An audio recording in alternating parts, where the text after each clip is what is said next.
Waalaikumsalam warahmatullahi wabarakatuh. Selamat datang untuk bapak-bapak sekalian yang menyempatkan hadir untuk mendengarkan saya berbicara. Di sini saya sudah membuat BMC untuk model bisnis model kanvas yang sudah saya buat untuk usaha saya, yaitu Next Level Fast Rental.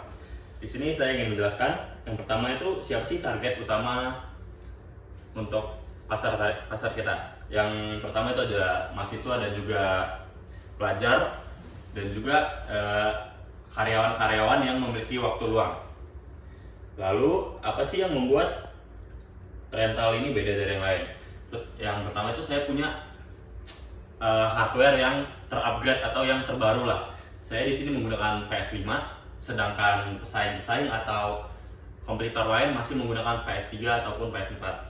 Terus juga ada suasana yang nyaman, yang memiliki smoking dan juga non-smoking room. Terus sofa yang empuk dan juga pencahayaan yang estetik. Dan memiliki update yang cepat yang menjamin game populer seperti game-game yang baru terupdate dan juga transfer permainnya. Terus juga ada gimana sih cara pelanggan tahu dan memesan di tempat kita. Yang pertama itu kita menggunakan TikTok dan juga Instagram untuk melakukan promosi yang membuat video-video Reels Instagram ataupun TikTok yang menggunakan karyawan sebagai ininya, dan juga gimana memesannya kita menggunakan WhatsApp ataupun nanti kita kirimkan Google Form-nya. Selanjutnya gimana cara memikat pelanggan yang agar bisa balik lagi untuk bermain. Kita menggunakan sistem member, jadi membernya ini menggunakan sistem poin yang misalnya setiap berapa jam, atau contohnya 10 jam sekali, setiap 10 jam kita gratiskan 1 jam untuk permainannya.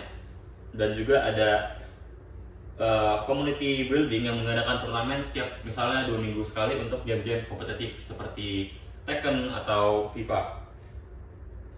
Lalu untuk arus pendapatannya, kita pendapatan utamanya dari rental PS-nya sendiri yang per jamnya, dan juga ada penjualan makanan dan juga minuman untuk pinggirannya atau sampingan, dan ada denda untuk pengembalian yang terlambat.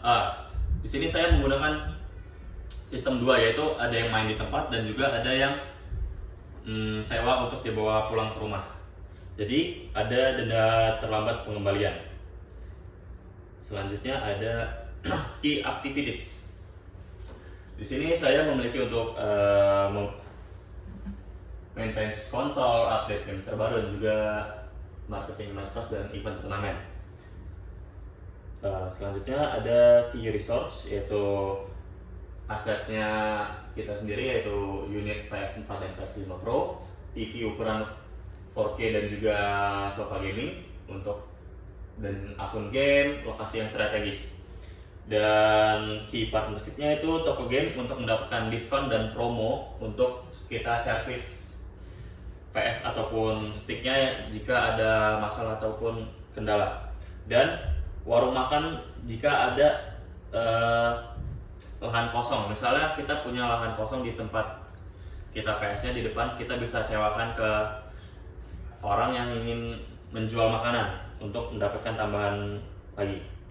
Terus ada yang terakhir, yaitu cost struktur atau struktur biaya. Di sini ada fixed cost dan juga variable cost. Untuk fixed cost-nya saya ada sewa ruko dan juga wifi. Dan variable cost-nya itu ada listrik, perbaikan stick atau pembelian game baru, dan juga perbaikan untuk unit-unit yang kita gunakan. Untuk penjelasannya sampai sini saja. Jika ada yang ingin ditanyakan, saya persilakan untuk bapak-bapak sekalian.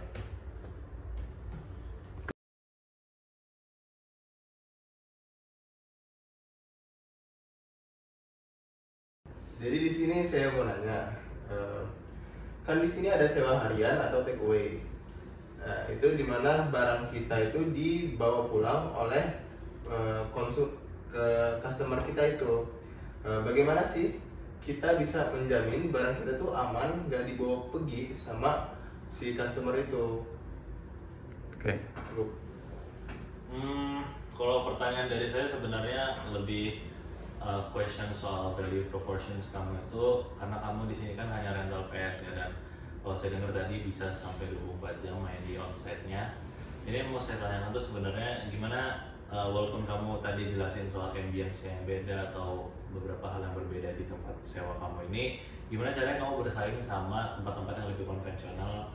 Kita tahu apalagi pelajar ya, di sini banyak yang main game kompetitif itu lebih milih warnet yang pakai PC, dan juga kalau untuk pasangan-pasangan yang date atau teman-teman yang main sama teman-temannya itu lebih memilih kayak puncak gaming itu yang lebih banyak konsolnya, variasi konsolnya gitu. Gimana caranya kamu bisa bersaing seperti itu? Jadi saya agak nggak ragu lah naruh uang saya di sini. Ya, untuk mencegah barang ataupun konsol yang dipinjamkan ke tempat sewa, misalnya dibawa pulang ke rumah, kami antisipasinya itu begini. Pertama, dia chat ataupun berbicara dengan admin kami, dan juga mengirimkan alamat rumah dan Sherlock. Jadi bukan customer yang datang ke tempat kami, tapi kami yang datang ke tempat customer. Lalu yang ininya selanjutnya itu kita menyita ataupun mengambil KTP-nya dan foto diri dia sendiri dengan KTP-nya seperti selfie foto KTP, lalu kita ambil KTP atau SIM-nya, dan juga kita memiliki pembayaran di awal, kayak menyimpan beberapa uang gitu sebelum pembayarannya. Jadi misalnya dia meminjam PS4 nih dengan harga harian misalnya 75.000. Jadi kami akan mengambil 150.000 di awal dan akan dikembalikan saat harinya udah selesai.